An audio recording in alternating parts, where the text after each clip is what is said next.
Então, uma boa noite a todos. Espero que todos são bem agasalhados nesta noite fria. E vamos lembrar também, especial, das pessoas moradoras de rua. Imagine, bem agasalhado, dentro de casa, que não é muito fácil. E as pessoas que moram nas ruas da cidade. É problema, realmente é um desafio muito grande. Vamos lembrar deles com muita compaixão e fazer o que a gente pode para aliviar, pelo menos, um pouco o seu sofrimento. Então, convido todos para esse momento de reflexão, em nome do Pai, e do Filho e do Espírito Santo. Amém. Louvado seja nosso Senhor Jesus Cristo, para sempre seja louvado. Hoje, nesse 13 de maio, nós estamos lembrando de Nosso Senhor de Fátima. E Maria aparecendo a essas três crianças, também é simbólico. Tanto que as crianças representam as pessoas mais pobres daquela região, uma região bastante pobre, muito pobre. E também em plena Primeira Guerra Mundial. Começou em 1914, durou 4 anos, terminou só em 1918. Então, a Maria aparece e pede duas coisas: conversão e paz. E esses são também o apelo que também Maria faz hoje também para cada um de nós. Conversão. Nós temos que mudar. Nós temos que mudar. E temos que ter um pouco mais paz no nosso mundo. A gente liga a televisão e tem muita gente que nem liga mais a televisão porque não tem mais coragem. Tanta violência, guerras por todo lado, sabe, assim, guerras perigosas ultimamente, esses dias mesmo, sabe.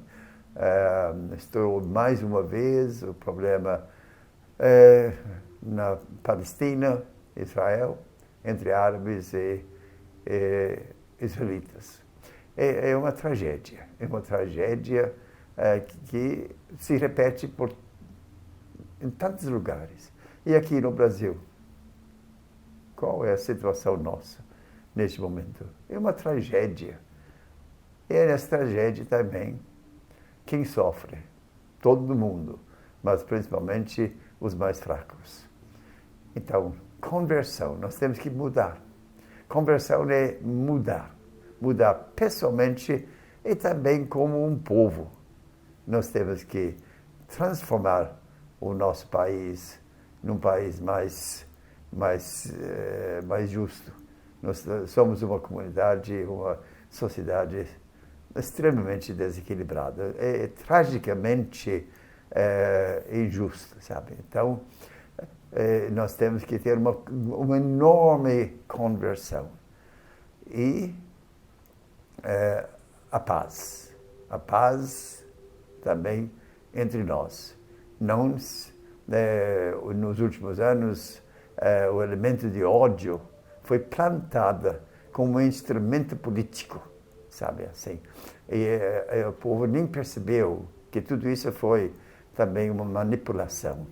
Então, temos que ter um pouquinho de cuidado com tudo isso. Tira o ódio do coração.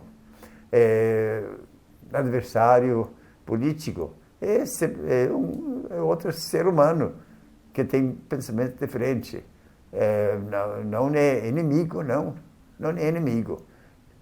Não é o irmão que pensa diferente. Então, nós temos que também respeitar tudo isso, tá bom? Hoje também eu gostaria da leitura da liturgia de hoje. Nós estamos acompanhando a leitura desde Páscoa, a leitura do Atos dos Apóstolos. E mais uma vez vou pedir a todos também de ler a Bíblia. de ler e estudar. Comece com os evangelhos e o quinto evangelho, Atos dos Apóstolos. Então, hoje nós estamos acompanhando Paulo nas suas viagens missionárias. A primeira viagem missionária foi para dentro da Turquia. E na segunda viagem missionária de Paulo, ele atravessou o mar e passou da Turquia até a Grécia. E ele foi, inclusive, descendo a costa, ele foi até a cidade de Atenas. Atenas, a gente precisa entender que também Atenas era o centro cultural do mundo, o berço da filosofia, os grandes filósofos, Platão, Aristóteles, todos eles, Pitágoras, todos eram de Atenas. Atenas era o centro cultural, o centro da filosofia, da sofisticação, da sabedoria humana. Né? Então, Paulo visita Atenas, mas não deu muito resultado, não. Tanto assim que na terceira viagem missionária, ele passou direto, ele nem foi até Atenas. Ele foi direto para Corinto. Então, a leitura de hoje fala no capítulo 18, dizendo: naqueles dias, Paulo deixou Atenas e foi para Corinto. Ao encontrar um judeu chamado Áquila, natural do Ponto, que acabara de chegar da Itália, e sua esposa Priscila, pois o imperador Cláudio tinha decretado que todos os judeus saíssem de Roma. Paulo entrou em contato com eles, e como tinham a mesma profissão, eram fabricantes de tendas. Paulo passou a morar com eles e trabalhavam juntos. Todos os sábados, Paulo discutia na sinagoga, procurando convencer judeus e gregos. Quando Silas e Timóteo chegaram da Macedônia, Paulo dedicou-se inteiramente à palavra, testemunhando diante dos judeus que Jesus era o Messias. Mas, por causa da resistência e blasfêmias deles, Paulo sacudiu as vestes e disse: vós sois responsáveis pelo que acontecer. Eu não tenho culpa. De agora em diante, vou dirigir-me aos pagãos.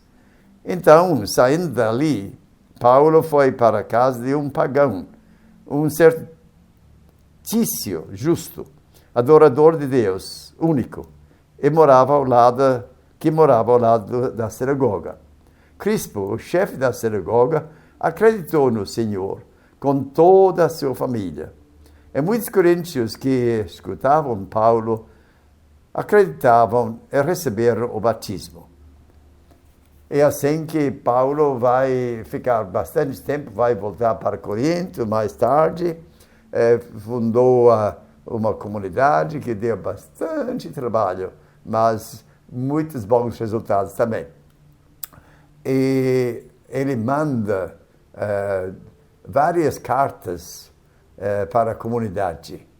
E duas dessas cartas, mas teve mais cartas, sim. Mas duas dessas cartas sobreviveram. A primeira e a segunda carta de São Paulo aos Coríntios, que a gente conhece muito bem. Estamos quase sempre lendo um trecho dessas duas cartas. Então, eu queria sugerir, sabe, que para conhecer como também aquela comunidade pequena, começando em Jerusalém, vai se expandindo, e através de Paulo vai penetrando o mundo pagão, o mundo grego, tá? E vai expandindo primeiro para a Turquia, depois para a Grécia, mais tarde para a Itália. Então, vai se expandindo. É muito importante que a gente acompanhe tudo isso.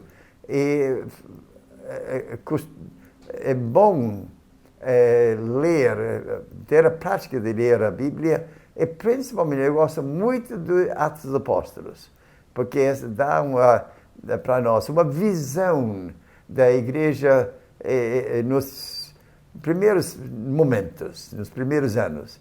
Porque esse é o modelo também que nós temos que usar também hoje na nossa evangelização. É muito importante. Outra coisa importante também lembrar que Paulo era um pregador, mas ele tinha uma profissão. Ele era fabricante fabricava tendas. Porque as pessoas naquele tempo, nem todo mundo morava em casa.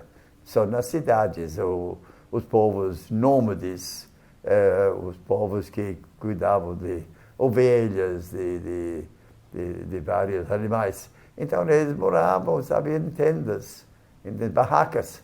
E hoje seria um pouco equivalente à construção civil. Então Paulo trabalhava manualmente para se sustentar. Ele faz muita questão de dizer, sabe, que ele teria direito, sabe, de ser sustentado pelas comunidades. Mas ele faz questão também de abrir mão disso e de se sustentar, de ser independente. Eu acho que também isso é uma coisa muito, muito importante para nós pensar um pouco hoje também. Então, nesse fim de semana, nós estamos agora chegando um pouco mais perto de Pentecostes. Domingo que vem nós estamos lembrando da ascensão, Jesus voltando ao Pai, encerrando a sua missão. E no outro domingo nós celebramos o domingo de Pentecostes, a vinda do Espírito Santo. Vinde, Espírito Santo, enchei os corações dos vossos fiéis e acende neles o fogo do vosso amor. Enviai o vosso Espírito e tudo será criado e renovareis a face da terra. Oremos. Ó Deus, que instruísse os corações dos vossos fiéis com a luz do Espírito Santo.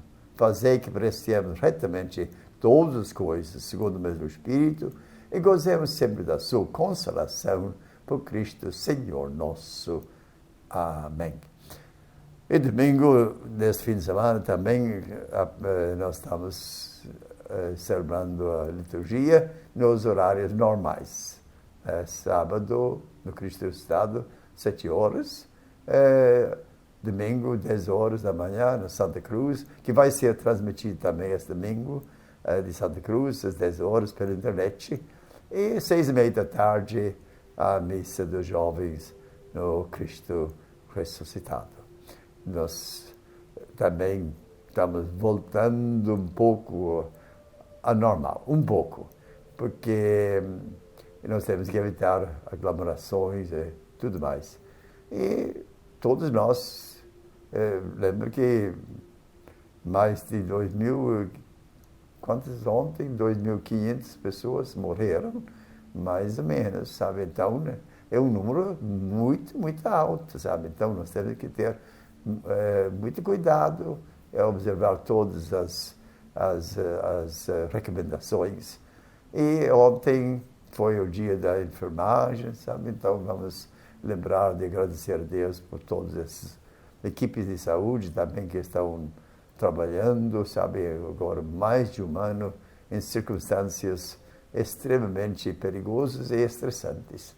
Então, nós agradecemos e vamos rezar por eles. Então, e cada um de nós fazemos a nossa parte e vamos pedir a bênção de Deus e a proteção divina.